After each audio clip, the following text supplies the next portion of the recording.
안녕하세요. 동쌤입니다.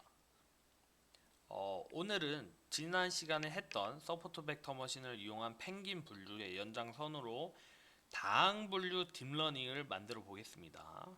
다항 분류 딥러닝을 만들기 위해서 제일 먼저 해야 되는 것이 바로 what, hat, encoding입니다.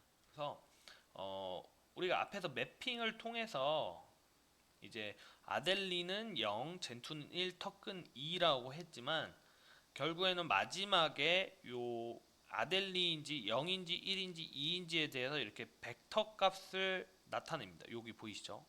그래서 요 벡터 값 하나에 대해서 이 세 가지의 값이 나와요. 그래서 요 세 가지의 값을 받을 방을 만들어야 됩니다. 그래서 먼저 아델리는 0이지만 100, 젠2는 1인데 요거를 010으로 바꿔주고 터크는 2니까 001로 바꿔줍니다. 이게 바로 원, 핫, 인 코딩입니다. 그래서 이 세 가지 정답이 세 가지면 세 가지 방이 있어야 돼요. 뭐 필기체 0부터 숫자를 구별한다. 그러면 10개의 00, 1, 00000부터 해서 10개까지 0111까지 다 있어야 됩니다. 그래서 요걸 해주는 게 바로 케라스 유틸스에 있고요.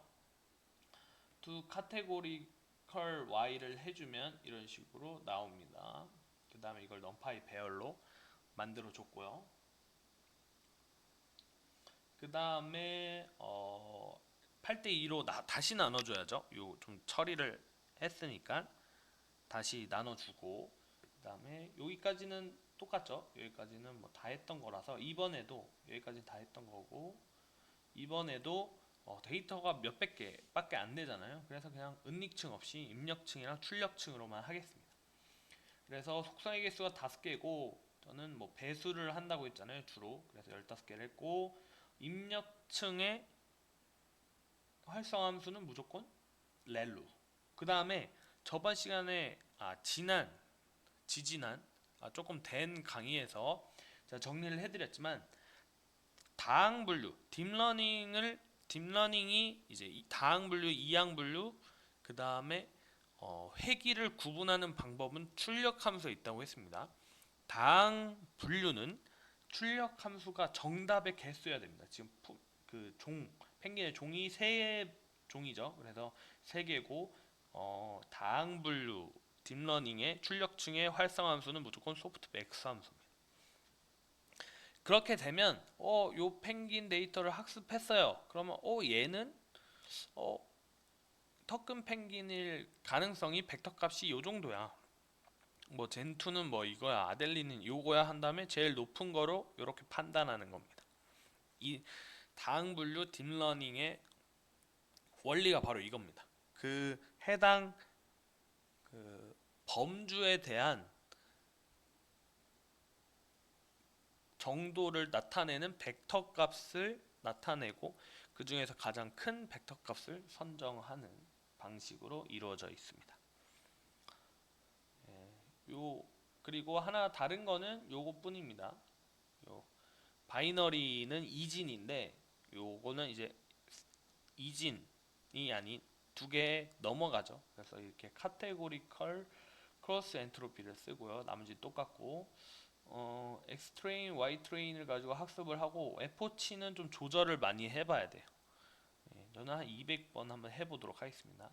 그랬더니 여기서는 정확도가 93% 정도가 나오네요.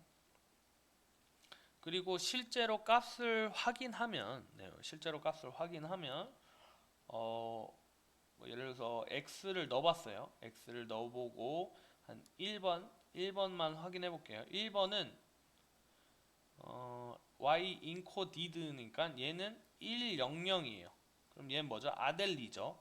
근데 실제로 프레딕션을 한번 살펴보면 얘는 9.09, 1.15, 뭐 3.08. 그러면 얘가 제일 크죠. 그러면 아델리로 이렇게 판단하는 게 딥러닝의 다항 분류입니다. 그래서 딥러닝은 출력층을 조절하면 회귀, 이항 분류, 다항 분류 다 할 수 있다. 그거를 정리한 게 바로 요겁니다. 요겁니다. 무조건 여기에 플러스 이거죠. 입력층, 입력층과 은닉층의 활성화 함수는 무조건 렐루고, 예, 나머지는 요 출력층으로 구분한다. 그래서 한 번만 다시 복습을 하면요, 예, 요겁니다. 바로 제가 정리를 해왔어요. 아예, 예, 이렇게 다 정리를 해왔습니다. 그래서 요 화살표가 좀 잘못됐는데 요게 요거죠. 네, 요게 요거. 그래서 지금 회기는 출력층이 하나. 네. 그다음에 이항 분류는 출력층은 하나인데 시그모이드. 그다음에 다항 분류는 정답의 개수만큼 그다음에 소프트백 함수를 해줘야 합니다. 그래서 같이 콜앱을 좀 돌리면서 해보도록 하겠습니다. 우리가 만들 모델입니다. 그래서 원핫 인코딩을 해주고, 그 다음에 다시 데이터를 나눠줍니다. 다시 데이터를 나눠주고, 그 다음에 입력층과 출력층으로만 이루어진 그 인공신경망을 구성을 합니다. 그래서 다항 계속 강조하지만 다항 분류는 요게 정답의 개수, 범주의 개수고, 활성함수는 무조건 소프트맥스 함수다. 그 다음에 다항 함수 같은 경우에는 오차를 카테고리컬 크로스 엔트로피로 구할 수가 있습니다. 그 다음에 한 200번 정도 학습을 할게요.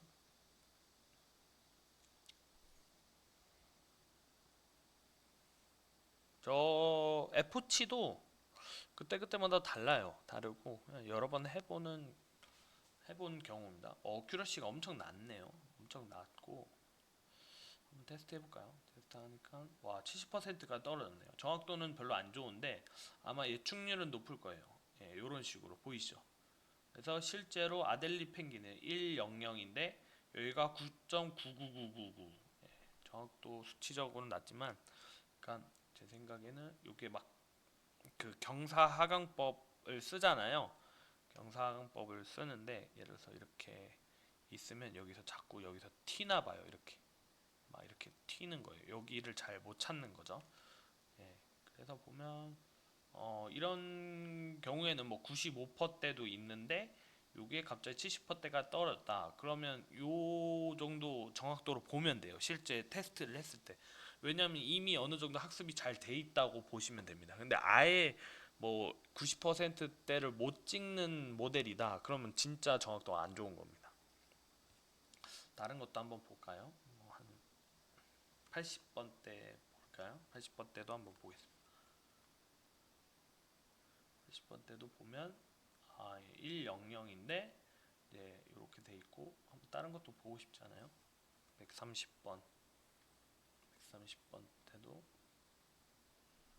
근데 다 왜 100만 나오죠? 20.